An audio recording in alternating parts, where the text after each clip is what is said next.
Hello guys, welcome back to my YouTube channel and if you're new here, please don't forget to subscribe. Guys, आज हम पढ़ने वाले हैं the midnight visitor.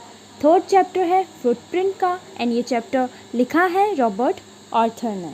Footprint के already मैं 2 chapters पहले भी एक्सप्लेन कर चुकी हूँ, लिंक डिस्क्रिप्शन में, so go and check. Robert Arthur की मैक्सिमम जो राइटिंग है उनमें वो मिस्ट्री के बारे में लिखते हैं। ये भी कुछ ऐसी है, ये है सीक्रेट एजेंट के बारे में और इस सीक्रेट एजेंट का नाम क्या है? ऑसिबल।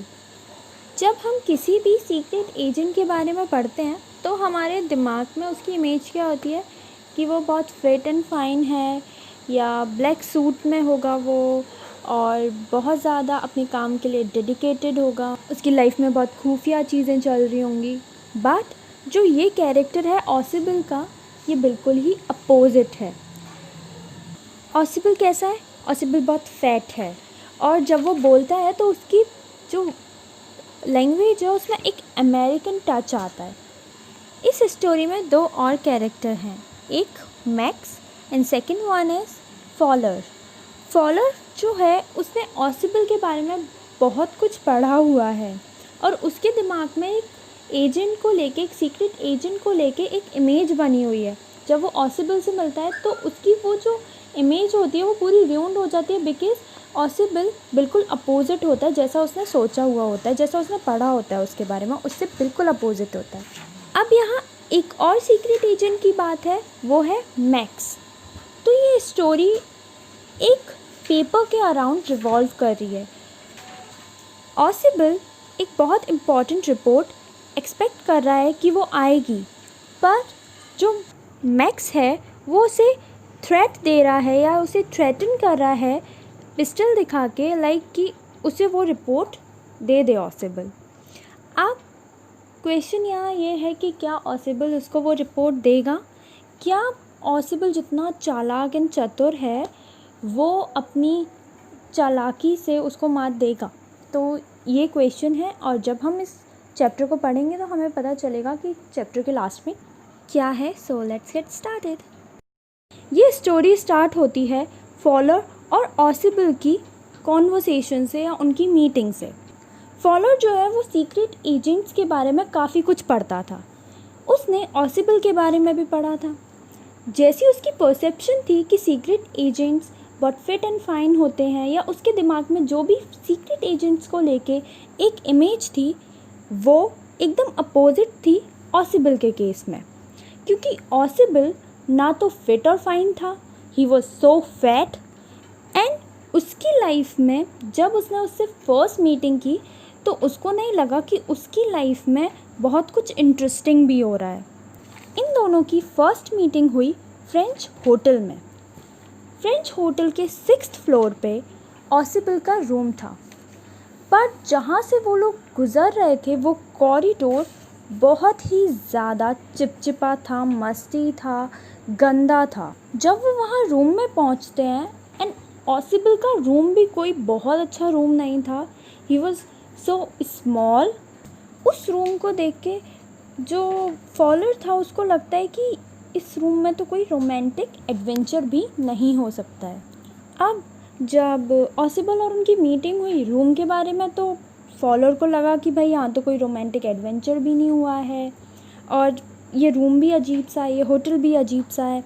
आधा मूड तो उसका ख़राब ऑसिबल को देख के हो गया, like he was fat and very fat and ऊपर से उसका अमेरिकन एक्सेंट।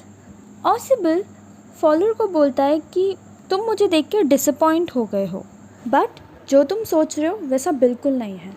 और ये बात करते हुए ऑसिबल और फॉलर दोनों रूम के अंदर एंटर होते हैं। ऑसिबल फॉलर से बोलता है, take a chair my friend, मेरे पास एक न्यूज़ है, मेरे पास एक बहुत इम्पॉर्टेंट पेपर आने वाला है और वो इतना इम्पॉर्टेंट पेपर है कि बहुत सारे मेन और वुमेन की लाइफ उससे अफेक्ट हो रही है या वो अपनी लाइफ को रिस्क में डाल के मेरे तक वो पेपर ला रहे हैं और वो इतना इम्पॉर्टेंट पेपर है कि उससे पूरा नेशन अफेक्ट हो सकता है। जब वो बात कर रहे होते हैं ऑसिबल अपने रूम की लाइट ऑन करता है और जैसे ही वो लाइट ऑन करता है फॉलर को पिस्टल पकड़े हुए एक लड़का दिखाई देता है जो होता है max, another secret agent.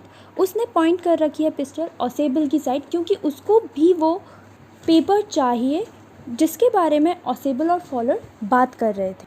Faller ये सीन देख के बहुत ज़्यादा एक्साइटेड हो जाता है, बिकॉज़ उसका ये फर्स्ट ऑथेंटिक थ्रिल होता है उस दिन का। जब ऑसेबल देखता है कि मैक्स ने उसकी साइड एक पिस्टल पॉइंट कर रखी है, तो वो कुछ देर तक अपनी आइज़ को क्या करता है, ब्लिंक करता है। फिर वो लड़खड़ाती हुई आवाज़ में बोलता है, मैक्स तुमने तो मुझे चौंका ही दिया था। लाइक तुम यहाँ, मुझे तो लगा तुम बर्लिन में हो और तुम मेरे रूम में क्या कर रहे हो। मैक्स बोलता है कि मैंने सुना है आपके पास कोई रिपोर्ट आने वाली है, और मैंने ये भी सुना है कि वो रिपोर्ट बहुत इम्पॉर्टेंट है। तो मुझे ऐसा लगता है कि वो रिपोर्ट आपके हाथों से ज़्यादा मेरे हाथों में सिक्योर रहेगी, सेफ़ रहेगी। तो मैं वो रिपोर्ट आपसे लेने आया हूँ। If we talk about Max, तो मैक्स बहुत दिखने में कनिंग होता है। उसके फीचर ब्राइट होते हैं और वो पूरी उस पर्सनैलिटी में फिट बैठता है जिसे हम बोल सकते हैं एक सीक्रेट एजेंट की पर्सनैलिटी में। अब ऑसेबल जो होता है वो बहुत ज़्यादा विटी होता है। जब वो ये सुनता है कि मैक्स मुझसे ये रिपोर्ट लेने आया है और उसके हाथ में एक पिस्टल है, वो मुझे पॉइंट कर रहा है, वो ये देख के घबराता नहीं है और वो अपने दिमाग का यूज़ करता है। वो जाके अपना एक ट्रैप बिछाना स्टार्ट करता है जिसमें वो चाहता है कि मैक्स फंस जाए। ये सब सुनने के बाद ऑसेबल अपने आर्म चेयर पे जाके बैठता है और बोलता है, I will sue this hotel, मैं कंप्लेन करूँगा। This is second time in a month कि कोई मेरे होटल रूम में मेरी बालकनी से आ गया है। वहीं फॉलर बालकनी की साइड देख रहा होता है, जहाँ एक्चुअली बालकनी होती ही नहीं है, वहाँ एक सिंपल विंडो होती है। फॉलर उस सिंपल विंडो पे देख रहा होता है, वो बोलता है कि यहाँ तो कोई बालकनी नहीं है। तो वही फिर मैक्स बोलता है कि बालकनी, मैं बालकनी से नहीं आया, अगर मुझे पता होता यहाँ बालकनी है तो मैं इतनी मेहनत क्यों करता, मैंने तो पास की ली और मैं आ गया। मेरे को अगर पता होता यहाँ बालकनी है तो मैं सीधे आ जाता। वहाँ फिर ऑसेबल अपना ट्रैप बिछाना स्टार्ट करता है एंड बोलता है, हाँ यहाँ एक बालकनी है नीचे। लाइक पहले जो ये रूम था वो एक यूनिट था, पास वाला लिविंग रूम में एक बालकनी है जहाँ से मेरे रूम में कोई इजीली आ सकता है। वो अपनी बातों के जाल में उसको ऐसे उलझाता है, लाइक वो ऐसे वर्ड प्ले करता है उसके साथ कि उसको सीरियसली बिलीव हो जाता है कि हाँ इस विंडो के बाहर एक बालकनी है। फिर मैक्स बोलता है, ओके सारी बातें छोड़ो, ये बताओ कि वो पेपर कब आएगा, मुझे वो पेपर लेके जल्दी निकलना है। तो ऑसेबल उसको बोलता है कि just wait for 30 to 35 minutes, वो पेपर बस आने ही वाला होगा और जैसे ही वो पेपर आ जाए आप उसको लेके चले जाना। ऑसेबल को बिल्कुल भी डर नहीं लगता है कि वो एक ऐसे इंसान के साथ बैठा था या एक ऐसे इंसान के साथ रूम शेयर कर रहा था जिसके हाथ में पिस्टल थी एंड वो कभी भी ऑसेबल पे उसको पॉइंट करके शूट कर सकता था। ऑसेबल बहुत स्मार्ट था एंड ऑसेबल मैक्स के ब्रेन के साथ खेल रहा था। जब ये सब बात चल ही रही होती है तो कोई डोर नॉक करता है। फॉलर देखता है कि कौन है डोर पे। ऑसेबल बोलता है, पुलिस होगी। तो मैक्स घबरा जाता है, वो बोलता है क्यों, पुलिस क्यों होगी। तो ऑसेबल बोलता है कि वो बहुत इम्पॉर्टेंट पेपर है और मैंने पुलिस को पहले ही इन्फॉर्म कर दिया था कि मेरे साथ कुछ भी गलत हो सकता है, मेरी वैसे भी रूम में कोई भी बालकनी से आ जा सकता है, तो आप मुझे कुछ टाइम पे चेक करने आते रहिएगा। तो वही पुलिस होगी, वो चेक करने आई होगी और अगर मैं गेट नहीं खोलूँगा तो भी वो अंदर आ जाएगी और अगर मैं गेट खोलता हूँ तो भी वो तुम्हें देखेगी, तो भी वो शूट कर सकती है। मैक्स इस सिचुएशन में बहुत घबरा जाता है कि लाइक अगर ऑसेबल ने डोर नहीं ओपन किया तो पुलिस एनी हाउ अंदर आके उसको शूट कर देगी, और अगर ओपन कर दिया तो जब पुलिस देखेगी कि मैक्स ने पॉइंट कर रखी है उसकी साइड पिस्टल, तो भी वो उसको शूट कर देगी। तो मैक्स बहुत ज़्यादा घबरा जाता है एंड वो उस विंडो की साइड मूव करता है और ऑसेबल और फॉलर से बोलता है कि मैं बालकनी में जा रहा हूँ एंड मैं वहाँ जाके खड़ा हो जाता हूँ, जब पुलिस चली जाए तुम मुझे आवाज़ लगा देना, मैं फिर अंदर आ जाऊँगा और रिपोर्ट लेके चला जाऊँगा।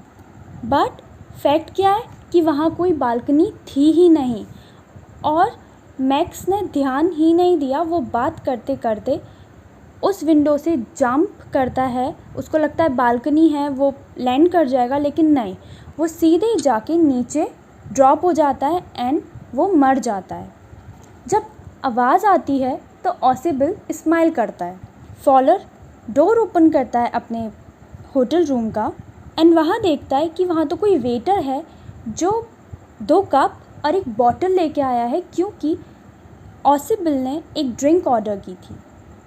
और वेटर ऑसिबल से आके बोलता है कि सर लीजिए आपकी ड्रिंक जो आपने ऑर्डर की थी।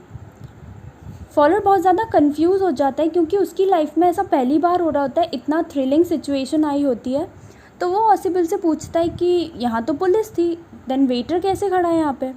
तो ऑसिबल बोलता है कि कोई पुलिस वुलिस नहीं आने वाली थी, जस्ट मैक्स मेरी साइड पिस्टल पॉइंट आउट किए था एंड उसको वो इन्फॉर्मेशन चाहिए थी, वो रिपोर्ट चाहिए थी, तो बस मैंने उसके साथ गेम प्ले किया जिससे वो रिपोर्ट उसको ना मिले और मैं सिचुएशन से बच जाऊं।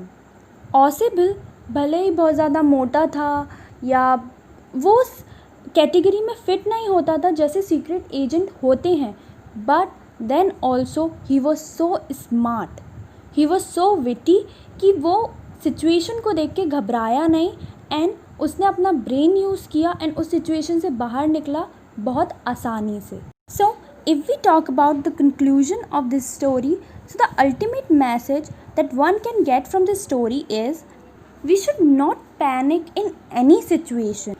We should take a step and face the situation, whatever it is. To come out from the heavy situation, what we have to do? We have to just use our presence of mind. That is only we can do or we have to do. Now guys, if we talk about important question, तो इस chapter में 2 बहुत ज़्यादा important question हैं। First was why was Fowler disappointed on seeing ऑसिबल।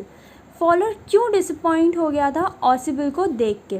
तो इसका बहुत simple reason है, वो इसीलिए डिसअपॉइंट हो गया था क्योंकि उसने जितना भी पढ़ा था सीक्रेट एजेंट्स के बारे में, ऑसिबल उस कैटेगरी में बिल्कुल फिट नहीं था। अब वो कैसे फिट नहीं था मैंने आपको बताया है। Now second question, who was Max? How did Ausible get rid of him? So again, Max was a secret agent जो Ausible से secret पेपर लेने आया था। मिसाइल्स के बारे में थे वो पेपर, तो Ausible को वो पेपर नहीं देने थे। So Ausible outwit him by making a false story. About what? About balcony and police. Max tried to escape and though he died. Yeah guys, this much is for today's video. I hope you guys liked it. I hope you guys learned something from this video. Stay tuned for the next one, and please guys don't forget to like, comment, share and subscribe.